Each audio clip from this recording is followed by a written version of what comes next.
Jepang mengobarkan perang melawan Inggris, Belanda, dan Amerika Serikat dengan satu tujuan utama. Jepang berusaha mengambil alih sumber minyak di Indonesia yang saat itu masih bernama Hindia Belanda. Jepang memutuskan bahwa untuk ambil alih Hindia Belanda mesti kuasai Malaya dan Filipina terlebih dahulu. Latar belakang strategi Jepang sehingga menyerang Pearl Harbor yang sangat jauh dari Asia Tenggara juga diungkap di sini. Episode pertama juga akan mengulas bagaimana Jepang ambil alih Malaya meniru taktik Jerman di Eropa saat ambil alih Prancis.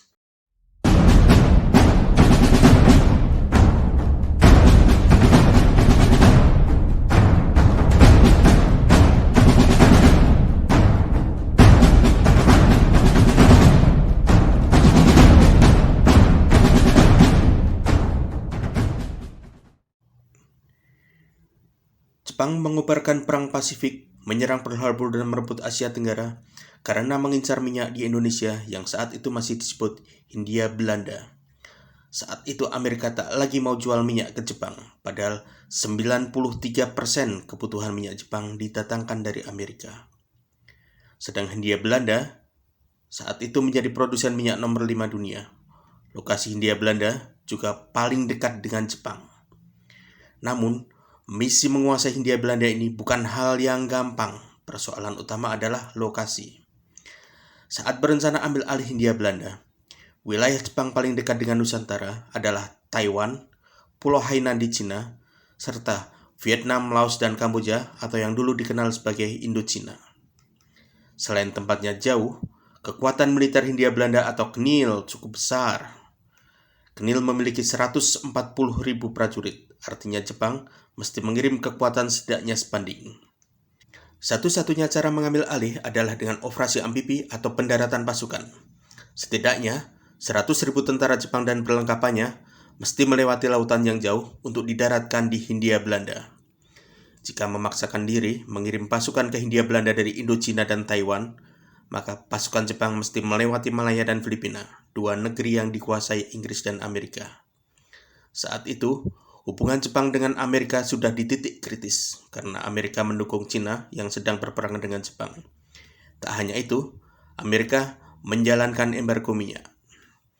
Sementara Jepang sudah bersekutu dengan Jerman dan Italia, dua negara yang sedang berperang lawan Inggris dan Belanda di Eropa. Jika berangkat dari Indochina dan Taiwan, konvoi pasukan dan perbekalan Jepang bisa menjadi bulan-bulanan pasukan Inggris dan Amerika Serikat di Malaya dan Filipina. Operasi membawa 100.000 tentara lebih ini juga butuh perlindungan pesawat tempur dalam jumlah banyak. Seperti tampak di peta, wilayah terdekat dengan Jepang dari Hindia Belanda adalah Indochina. Dari Indochina, pesawat tempur Jepang hanya efektif sampai Malaya Utara. Karena itu para pemimpin Jepang merencanakan operasi militer dalam beberapa tahap. Jepang akan melakukan serangan dadakan atau preemptive strike untuk menetralkan Thailand, serta merebut Malaya, Kalimantan Utara, dan Filipina. Malaysia memiliki angkatan darat yang cukup banyak, berbeda dengan Filipina. Kekuatan militer Amerika di Filipina hingga 1940 hanya sekitar 30.000 personil. Namun, yang membuat Jepang ketar-ketir adalah Armada Pasifik Angkatan Laut Amerika yang bermarkas di Hawaii. Rencana semula, setelah serangan dadakan di Filipina, Jepang menunggu serangan balik dari Armada Pasifik Amerika yang berpangkalan di Hawaii. Namun, Komandan Angkatan Laut Jepang yang baru, Laksamana Isoroku Yamamoto, bersikap lebih agresif. Menurutnya, lebih baik gebuk dulu Armada Pasifik Amerika di kandangnya di Pearl Harbor. Serang Armada Pasifik sebelum mereka siap. Pendapat menyerang Pearl Harbor ini semula ditentang para stafnya karena dipandang tidak mungkin. Namun, akhirnya dijalankan Jepang. Tahap berikutnya, setelah menguasai Malaya, Filipina, dan melumpuhkan Armada Pasifik Jepang, adalah menguasai wilayah Hindia Belanda luar Jawa.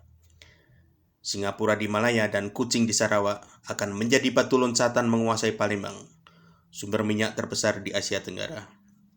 Di sisi tengah, pasukan Jepang dari Jolo di Kepulauan Sulu, Filipina, akan melompat ke tambang minyak Tarakan dan Balikpapan. Dari Balikpapan, Jepang akan mengamankan lapangan udara Banjarmasin. Sedang di sisi timur, dari Davao di Mindanao, Filipina, Jepang akan melompat ke Manado. Dari Manado, Jepang menguasai Kendari dan Makassar. Jepang juga akan kuasai Ambon dan Kupang sebagai garis pertahanan dari Australia. Tahap paling akhir adalah menguasai Jawa. Pesawat tempur dan pembom Jepang dari Palembang, Banjarmasin, Makassar, dan Kendari akan melindungi pasukannya dalam operasi pendaratan di Jawa. Berbeda dengan 2 tahap sebelumnya, Jepang memperkirakan akan ada perlawanan yang kuat di Jawa karena tidak lagi bisa lakukan serangan dadakan. Jepang berhitung pasukan Knil sudah bersiap hadapi Jepang. Di Jawa, target utama Jepang adalah Cepu yang kaya minyak, Cilacap sebagai jalur pasukan sekutu ke Australia, dan terpenting Bandung yang dijadikan pertahanan terakhir Belanda. Jepang menargetkan seluruh operasi ini selesai dalam 4 bulan. Pada 8 Desember 1941 waktu Tokyo atau 7 Desember waktu Washington, Jepang mulai melaksanakan rencana ambil alih Hindia Belanda. Serangan pertama Jepang dalam operasi rebut Hindia Belanda bukan ke Pearl Harbor, namun ke Kota Baru Malaya. Serangan ke Kota Baru ini 1 jam lebih dahulu dibandingkan pemboman di Pearl Harbor. Pertahanan Inggris di Malaya saat itu dipimpin Letnan Jenderal Arthur Ernst Percival. Ia veteran Perang Dunia Pertama. Selain kesatuan yang ada di Malaya, ia mendapat bantuan sejumlah divisi dari India, termasuk sejumlah resimen Gurkha. Beberapa brigade Australia juga membantu pertahanan yang berjaga di wilayah sekitar Johor. Sedang Jepang memberi tugas invasi ke Malaya kepada Letnan Jenderal Tomoyuki Yamashita dengan Korps Angkatan Darat ke-25 yang dipimpinnya. Korps Angkatan Darat ke-25 ini di bawah kendali Grup Angkatan Darat Ekspedisi Selatan Jepang yang dipimpin Marskal Medan Hisaichi Terauchi. Korps Angkatan Darat ini bermarkas di Saigon, Indochina. Tugas Yamashita tidak enteng. Sejumlah personel, tank sampai meriam Inggris lebih banyak. Di atas kertas, Jepang hanya unggul jumlah pesawat terbang saja. Yamashita berpendapat dengan jumlah pasukan lebih sedikit, satu-satunya peluang adalah serangan dadakan dan cepat. Setelah satu operasi selesai, tanpa jeda pasukan bergerak ke sasaran berikutnya. Jepang juga mesti melakukan operasi pendaratan. Operasi amfibi ini risikonya sangat besar. Saat pasukan bergerak dari kapal di pantai, mereka tak punya tempat berlindung. Sebelum memimpin Korps Angkatan Darat ke-25, Yamashita sempat 6 bulan di Jerman pada 1940. Ia mempelajari keunggulan Jerman di awal Perang Dunia Kedua. Di Eropa, Jerman menghadapi benteng Maginot di perbatasan Perancis. Daripada menghadapi benteng ini, Jerman memilih menghindarinya. Mereka mengambil alih Perancis dengan melewati Belanda, Belgia, dan Luxembourg. Di Asia Pasifik, Yamashita bertindak serupa Jerman. Kota-kota pantai di timur Malaya dijaga rapat oleh Inggris. Pantai dipasangi ranjau, kawat berduri, dan deretan meriam. Pendaratan akan banyak memakan korban pasukannya. Apalagi jika Angkatan Udara Inggris dan Angkatan Lautnya ikut bertindak.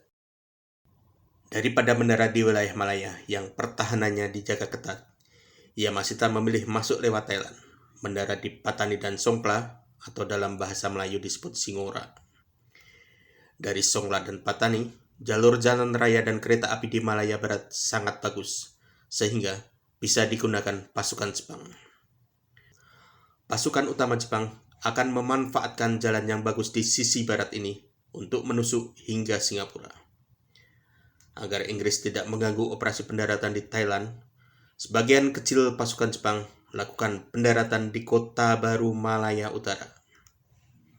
Operasi di Kota Baru ini diharapkan akan membuat Inggris sibuk, tak lagi sempat memikirkan kekuatan utama Jepang yang sedang mendarat di Patani dan Songkhla. Selain itu, Thailand atau Kota Baru dijangkau oleh pesawat tempur Jepang yang akan memberi perlindungan dari Indochina. Pasukan Jepang bergerak dari Pulau Hainan pada 4 November. Konvoi ini kemudian ditambah kekuatannya di Teluk Cambran, Indochina. Sehari setelah mulai bergerak, iring-iringan itu sudah dilihat patroli pesawat intai Inggris. Namun Inggris ragu apakah akan menyerang terlebih dahulu atau tidak. Apakah akan menerapkan rencana pertahanan yang disebut rencana Matador atau tidak. Ikuti lanjutan seri demi minyak menuju Hindia Belanda pada episode berikutnya. Dipaparkan keraguan Inggris ini berakibat sangat fatal. Ikuti pula bagaimana Inggris menyerah di Singapura, meski sebenarnya peluru meriam Jepang hanya tersisa untuk 1 hari saja.